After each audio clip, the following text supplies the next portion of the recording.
मीना, निक्कू, सोनू तीनों भाई बहन बहुत खुश थे। उनकी माँ बहुत पहले ही उन्हें छोड़ के जा चुकी थी, लेकिन उनकी आत्मा हमेशा उनके साथ रहती थी और वो अपने बच्चों का ख्याल रखती थी। एक बार मीना, निक्कू और सोनू को धक्का लगा जब उनके पिताजी नई शादी करके आ गए और उन्हें कहा कि याद से ये तुम्हारी माँ है। यह देख के तीनों बच्चे बहुत दुखी हुए, रोने लगे, चिल्लाने लगे, बोले ये हमारी माँ नहीं हो सकती, हम इसे अपनी माँ नहीं मानते। उधर इनकी माँ की आत्मा भी ये सब देख रही थी, जो कि बहुत दुखी हुई कि अब इनके बच्चों का क्या होगा। इनकी नई माँ भी इनको समझा रही कि मैं तुम्हारा ख्याल रखूंगी, मैं तुमसे बहुत प्यार करूंगी जैसे कि तुम्हारी माँ करती है।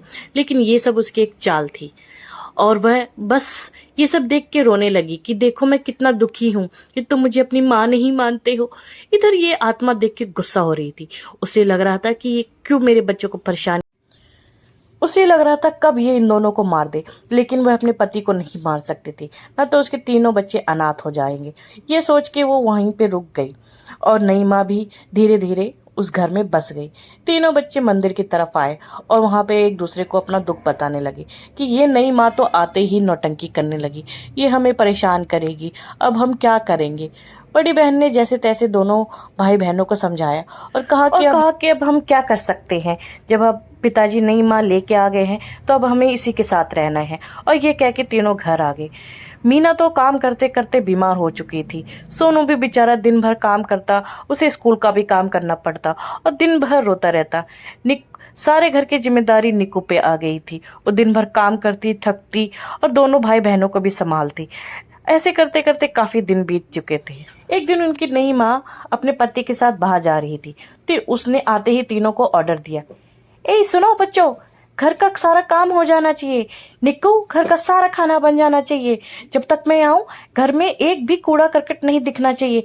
ये नहीं कि मेरे जाते ही तुम सारे टीवी देखने लगो। ये सब सुनाकर वो अपने पति के साथ बाहर आ गई जहां उनकी कार खड़ी थी और वहीं पे उनकी माँ की आत्मा। ये सब सुन के उसको बहुत गुस्सा आया। उसने कहा इस बार इसको मैं नहीं छोड़ूंगी, ये मेरे बच्चों को बहुत परेशान करती है। इस बार उसने सोच लिया था कि वो अपने पति को भी सबक सिखाएगी, क्योंकि वो भी अब उनके बच्चों का ख्याल नहीं रखता है। ये सब सोच के दोनों गाड़ी में बैठ गए। लेकिन इस बार जो उनकी नई माँ थी बहुत हाई स्पीड में कार चला रही थी। थोड़ी दूरी पे जाने पे उनके कार का एक्सीडेंट हो जाता है। इस एक्सीडेंट में उसके पति को बहुत गहरी चोट आती है। वो बेचारा वहीं पे रोने लगता है।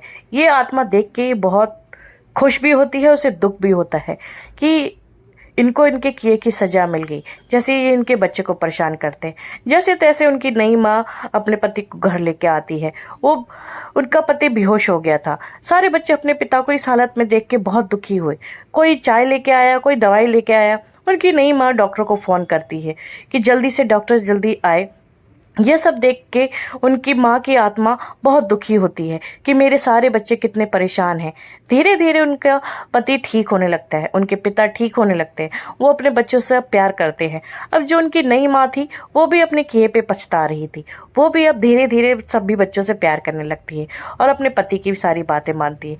ये सब देख के उनकी जो माँ की आत्मा है वो बहुत खुश होती है और नाचती है कि मेरे बच्चे अब खुश हैं। और उनका जो पति है, बच्चों का पिता, अब अपने बच्चों से बहुत प्यार करता है। उन्हें रोज शाम में बाहर लेके जाता है जहाँ सोनू बहुत से गेम्स खेलता है। और दोनों बहनें भी अब बहुत खुश थी कि उनके पिता अब उनसे प्यार करते हैं। उनके पिता भी उनके साथ खेलते हैं, उनके साथ बातें करते हैं और सारे पूरा परिवार अब बिल्कुल खुश था। अब उनकी नई माँ भी खुश थी और वो भी उन बच्चों से प्यार करती थी। ये सब देख के उनकी माँ की आत्मा इस लोक को छोड़ के दूसरे लोक चली गई थी।